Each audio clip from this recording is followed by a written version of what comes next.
Hello everyone, welcome to this general Q&A about student life and admissions at Royal Holloway. We're here to answer any questions that you might have about these topics. My name is Boogie. I am currently doing my Master's in Finance at Royal Holloway. And would you like to introduce yourself? I'm Josie. I'm a second year English and Drama student. My name's Manuela and I'm a third year drama student. My name's Andrew. I currently work in the Royal Holloway Admissions Department and I studied here for 4 years previously. That's great. So everyone in the chat, if you'd like to submit some of your questions, but we're going to start off with some pre-submitted ones. If you'd all like to tell us what made you choose Royal Holloway? Yeah, so I've been here for 4 years now. I originally studied economics with music as my bachelor's, and I guess, that is quite a unique combination, and you can tell from that, it wasn't really offered in any other university, so when I applied, it really stood out to me, and Royal Holloway is quite unique in that they do offer these sorts of unique combinations in terms of subjects, so that's definitely something that made me apply. I didn't even visit the university before accepting my offer. I just looked at the pictures, I read all the reviews, and I was completely convinced that this is the place for me. It's a beautiful campus, and I think a big reason why I've stayed here as well is because the staff are absolutely amazing as well. So I've really enjoyed my 4 years here. I'll second that. The reason I actually chose to stay was because my year was, to come here. My year was the year that got hit by the pandemic first, and I wanted to stay close to home, so I was like, this is such an amazing uni that's down the road. And then coming here, I really enjoyed my time, and I've decided to stay and do my master's here, as well as Bobby said, because of the combination of courses. I'm doing production in film and TV, which is like one of 3 unis that does it. It's a very particular course. So I'm very grateful that Royal Holloway has that opportunity for me. Yeah, as well as that, I was really drawn to the course that I take, so the English and Drama programme, and also the opportunity to study abroad was a really big factor for me, and again, just fell in love with the campus and everything here. Could you tell us a bit about what student life is like at Royal Holloway? Yeah, there's plenty of things to do in terms of student life. We have 2 main event spaces. We have medicine and the Students' Union that students regularly visit during the week. We also have plenty of societies and sports as well to get involved with. We have, I think, over 100 societies that students can join, which is a huge variety and a great way for you to pursue your hobbies alongside your studies at university. So that's definitely a big part that I've enjoyed about university life. Our Students' Union also offers a program called Give It a Go, which is like daytime activities for students who might not be as involved in nightlife, or genuinely for anyone. They do things like sports days, or they've done market days. They do those regularly as well. Pets us there. So there's plenty of things to do, and within Egham as well, there's new things. There's a cinema as well to go with your friends, and the train station's not far, and it's a short train journey to London. And also being a campus, like a quite enclosed campus, especially during the summer months, there's always people around, and like the field at the moment is covered in like people playing sports and just sitting and hanging out. And it's just like a really lovely like community like environment. Cool. Following on from that, is there a limit to how many clubs and societies you can join, or is there a cost to join? Not at all. In terms of how many you can join, you can join as many as you want to. Of course, be considerate of the fact that you do have to do your studies alongside these extracurriculars, so you might not have time for all of them and everything you want to join, so it's important to prioritize. But yeah, I definitely recommend joining as many as possible to see which ones you enjoy, especially at the start, and then staying with the ones that you really feel are your favorites, for example. But in terms of the cost, there is usually a cost to joining a society due to all the fees that the societies have to pay in terms of like competitions that you go to, for example, and also insurance and equipment, socials. So you are paying usually a rather small amount, but it is for your own good, and you will get to make use of that down the line.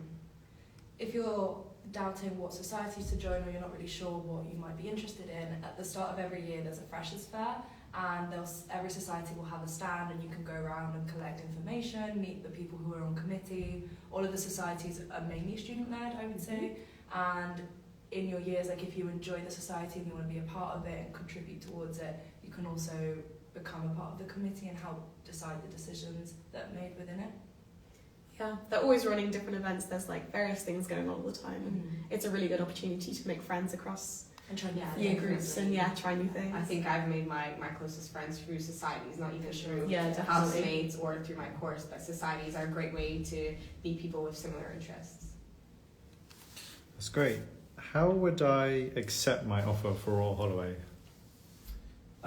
All undergraduate offers at Royal Holloway you can accept through the UCAS track portal, and postgraduate offers there is the Royal Holloway's own applicants portal where you should be able to monitor and accept your offer through there. That's great. Can we talk about what are some of the sports facilities and activities like on campus? Yeah, so I can start us off. We have a wide range of sports facilities at the bottom of our campus. There's a gym, there's loads of field, there's a 3G pitch,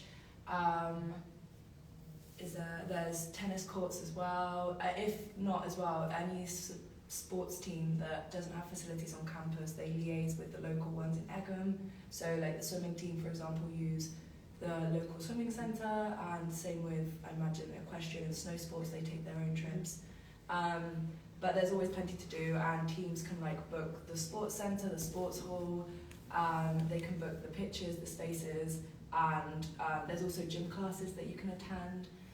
In terms of other activities, I don't know if you guys want to comment. We kind of said like the students union do. Yeah, so of course the Students' Union have their sports clubs that students can join. I think there's around 50 of them, so a huge variety of sports, anything from trampolining to jiu-jitsu and snow sports, so plenty of things to take part in and do lots of sports. But yeah, our sports facilities are great. Our gym is currently being redone as well and refurbished, so we will definitely have even better facilities from next year onwards. But I mean, the running machines even have Netflix on them, so it's quite high tech. And the cool thing is as well, like sports teams will often go to competitions, as Bobby said, or you guys will play matches every week. So there's definitely things to do within the sports team as well. And with the sports teams, is there a way to like give it a go? Do you know if it within freshers? Yeah, I definitely think so. Yeah, especially during first term, you can go and do like tryouts. Yeah, they have tester events, taster sessions that they sing for societies as well. And before you pay your full membership price, you will likely be able to take part in a taster session and see what it's like, see if you enjoy it, and then you can decide after that. I also think that that if when you trial for different sports teams, you don't have to play competitively. Most sports tend to have recreational teams, so if matches aren't your thing, you can still play any sport, I believe. That's great, thank you. And another admissions or applicant-based question. So is there a particular deadline for submitting your documents if you're an overseas student? Submitting documents for an overseas student? Yeah, after receiving the offer letter. After receiving the offer, so there is, I do know that, let me, so for all applications, we need to ensure that we have all offer conditions met, so that does include receiving qualifications, English language, credentials, whatever it may be, by the 6th of September. Great. That's perfect, thank you. Let's talk about some of the study spaces on campus. So how big is the library and how long does it stay open? Yeah, so we have loads of study spaces available, and I think for each department, every subject has their own special space as well where students can study. But our main study space is definitely the library, the Emily Wilding Davison building. It has over 1,000 study spaces. It has a good combination of silent study section and group study section as well. So depending on on what noise preference you have, you can go to either. There's also laptops that you can rent out and use in case yours runs out of battery, for example, or you just don't have one. And yeah, plenty of spaces available, and you will definitely find one for you to use. And it's open 24/7, so you can go in whenever you want to and make use of the facilities and study and pull all-nighters if you want to. There's also group study rooms which you can book, so if you have group projects, which a lot of our degrees do, then you can book that space with your peers and then just use it whenever as well. Do you have a favourite study space? The second floor has some great study spaces. I like the ones that look onto Founders. I think those are usually the best ones, and in high demand as well, so you have to get there early if you want those spots. But also places like the Boiler House Cafe, a really nice place to like go and with like a bit of background noise if that's your kind of thing, and you can go get a coffee and then just sit and work. That's like one of my favourite places on campus. And in the summer, I actually really like working outside as Yeah. well. Or like the library also has a terrace, so there's plugs out there as well, so you can connect to everything. So yeah, it's really nice. If you aren't studying on campus, what are some good places to unwind and just relax?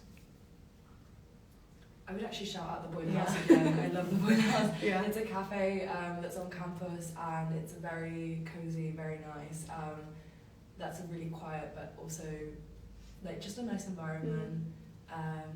Where else? We've also got like Tommy's Kitchen Yeah. and the Hub. They've got like a bubble tea place down there where quite a lot of people like to go and hang out.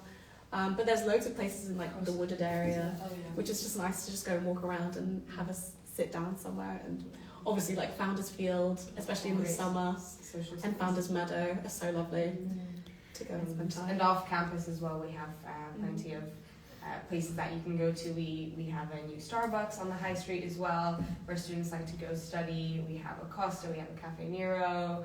So all of those are also great study spaces and hangout places. And how do you find the transport links into central London and other nearby places? Very convenient. So from here, the train station is around a 20-minute walk from like the centre of campus, and then from there it's a direct train journey straight to Waterloo in London, and quite cheap return journey as well, and you can get in there super easy. So yeah, no complaints about that. And because it's so conveniently placed, many students go there during their weekend just to see some friends, even just for an evening out. If you don't want to stay on campus, then a lot of students go to London, and some students even have jobs in London. So because it is so convenient, you can easily get there and come back in a short period of time. And there are also really frequent buses in and around Egham that go to like Heathrow and to Staines and Windsor. So it's like really easy to like explore the local area as well, which is really nice. Speaking about the weekend, as students, how do you like to fill your weekend? What do you get up to? I personally work a lot, so I will try and balance my weekends with working my part-time job. If not, you'll probably see me hanging out with my friends. As I said, now that it's summer, we spend so much time on the field. We'll play like rounders together, we'll grab food and sit there. There's the cafes on campus aren't open on the weekend, but it's quite nice to just explore campus and lay in the sun as well. And mainly just hanging out with friends, I would say. Yeah, I like to go to London a lot during the weekends for sure.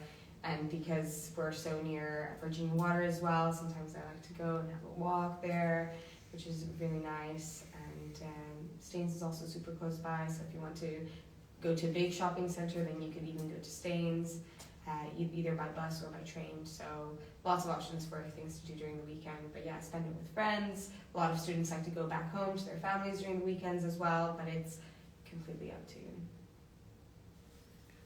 Going back to a more applicant-based question or admissions-based question, what should I do if I don't get my grades for Royal Holloway? So in all cases where we receive an application but the applicant doesn't quite manage to get to their grades, we always try to be as flexible as we possibly can, and we'll always take a second look at applicants. We can't make any guarantees as to what we might accept, what we might not, but we always consider things as generously as possible, depending on how the overall cohort did and how many spaces are left on the course in question. That's perfect. Can I defer my entry to university, and how does this work? You can. There is a deadline for that all the way in October, so it's not too much of a worry just yet. But if you email into the main admissions office, the contact details are available on the website, and just let us know that whatever may have happened, circumstances have changed, personal issues, anything like that, you can let us know, and we'll be happy to try and defer your offer to September next year. Great. So in study week, how many lectures do you have? What does your timetable look like? So for most students, I mean, it really depends on the subject that you do, but it's around 15 contact hours in a week, and that will usually include a seminar and a lecture as well for each module that you do, and that could be completely spread out during the week. Lectures and seminars are spaced between 9 a.m. and 6 p.m., so any time between then, which is quite different to what you would usually be used to from secondary school, for example. But it takes a lot of getting used to, that's for sure, and you can have huge gaps in between, so you could have a seminar from 9 till 10 and then a lecture 4 till 6, and then, you know, what do you do in between? But that's what's so great about the fact that it's a campus-based university, is that during the breaks you can just go to the library or you can meet up with friends, and that's basically it. What are some of the part-time job opportunities available on campus and around in the local area? Lots of part-time jobs available, and I think there's plenty of options and opportunities. So like I mentioned, even if you don't find one on campus or in Egham, then even London is still an option for you. But in terms of on campus, our Students' Union employs a lot of students, as well as Royal Holloway themselves. We have opportunities from working in the pubs that we have on campus, to the cafes, to in the shops, so lots of opportunities within there. And I mean, even on Egham High Street, I had friends working as Domino's delivery drivers or working in the fish and chip shop as well, so many of options even down there, but like I said, also London. I think on campus as well, there's a lot of room for development as like a student part-time worker. Like we all start off as, I know, basic pay rates and stuff, but then there's very easily becoming a supervisor or like a manager, and I think that's really good for CVs and stuff to say that you've had that experience in working in a professional environment as well as studying. Yeah, and what's really good is that because you're employed by the university, they're quite flexible in terms of the hours that they give you, and their understanding of the fact that, you know, you have your other commitments and your studies to focus on as well. So if you're like, oh, I have a big exam tomorrow, then they will try and work around it and not give you a shift for that time period. On the topic of, we have had somebody ask a question, on average, how long would you say your lectures are? So if you have like a lecture or a seminar, how long do they tend to be? It's either 1 or 2 hours. It depends on the specific module. And you've all said that obviously you have part-time jobs as students.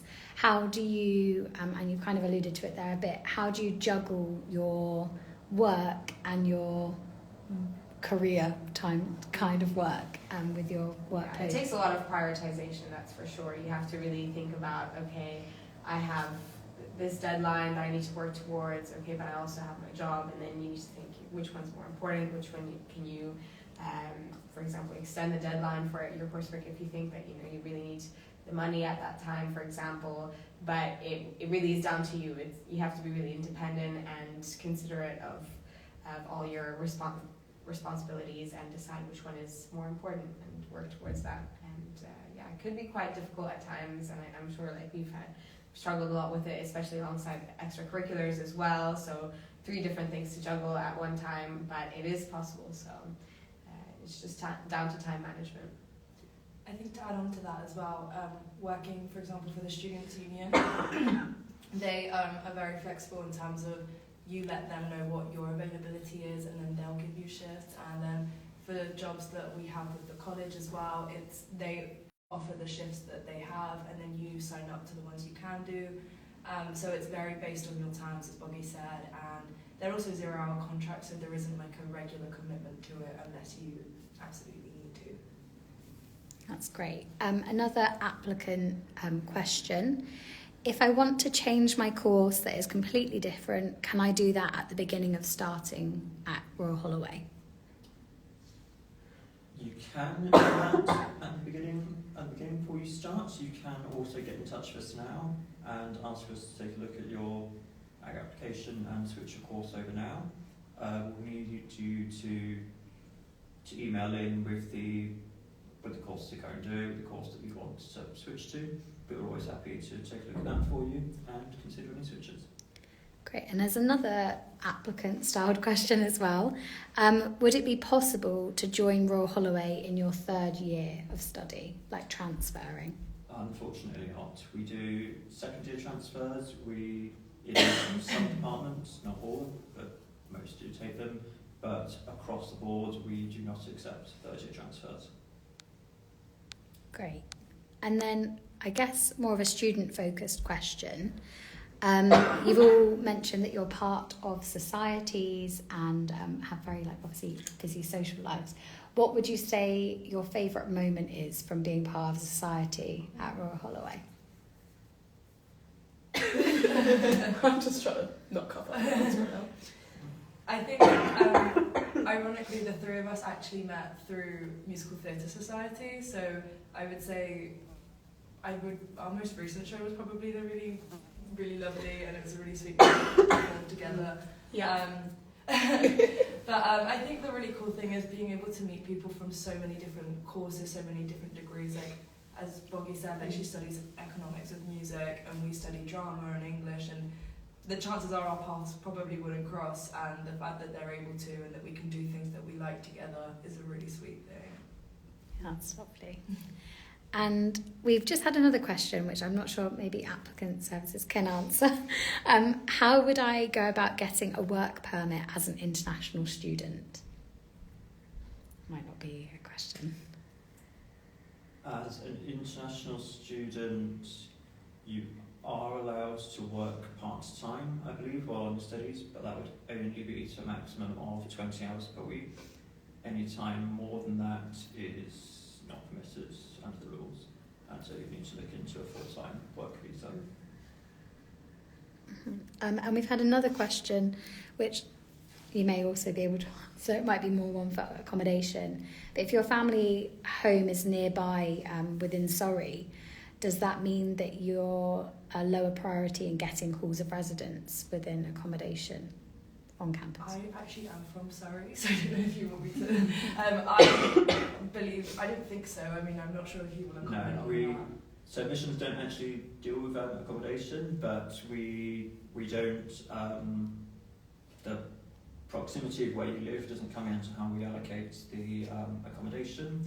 That's purely, it's allocated in as close according to what people's preferences are as possible. It's not a first come first served system, so even if you apply for accommodation very, very late in the year before you join here, you've still got just as good a chance of getting the accommodation that you want as someone who applies back in January, for example. Great. And we're going to just put a final call out for any questions in the chat. And another question coming from us.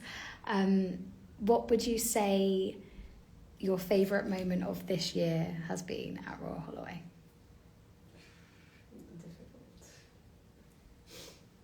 I would probably say, as a drama student, our final exam is a 10-week project that gets performed to your course mates and anyone who wants to come and watch. And finishing that was a very emotional but a very rewarding feeling. So I would definitely say that this year. Just a few days ago we had summer ball and I really enjoyed that. And it's a huge event that we have on campus at the end of the year, quite similar to our freshers ball, is it also freshers ball? Yeah. And but it's even bigger, and we had loads of famous artists coming in to perform, and we had a Ferris wheel set up. So it's quite a big event, and I really enjoyed that. And everybody dresses up really nice and comes along and has a great time. So I would probably say our most recent MTS, Musical Theatre Society event, which was our summer cabaret, which is just we'll come together and do different songs from across the year and then other numbers that are suggested, and it was really nice just all come on stage at the end and do like the final number, which was really good fun. That's great. Okay, a couple more questions. One applicant focused again. So this person has said, I have chosen finance, but if I wanted to choose a foundation year in biology, would I be able to change to that now? I believe so. We're always happy to take a look at course switches. In some cases, there may be specific subject requirements that you may need to study, but as I said before, by all means, email in, let us know what you're doing at the moment, what you're interested in switching to. We'll take a look at your application and the subjects you're doing, and we'll let you know what we can do for you.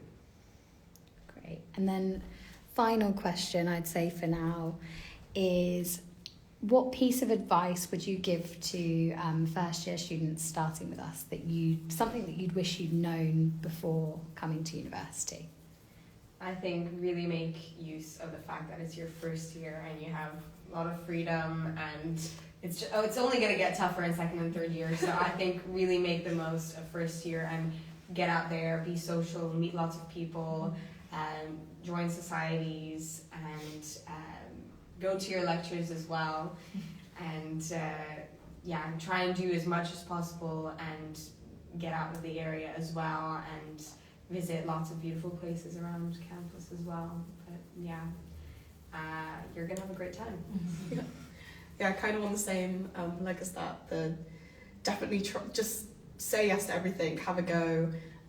There are so many different opportunities and so many chances to meet different people, and even if it's out of your comfort zone, just go ahead and do it. Might as well give it a try.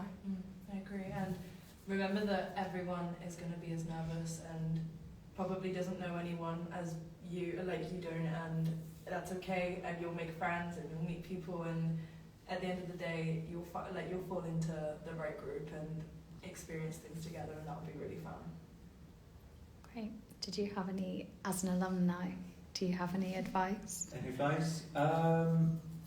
Same as everyone's already said. I think in first year, when everyone arrives, for Freshers Week, everyone's in exactly the same boat. No one knows anyone. Everyone wants to meet people, to join societies, to build their network here. So throw yourself into everything that comes up. Try societies, try pushing boundaries and try new things, and meet as many people as possible.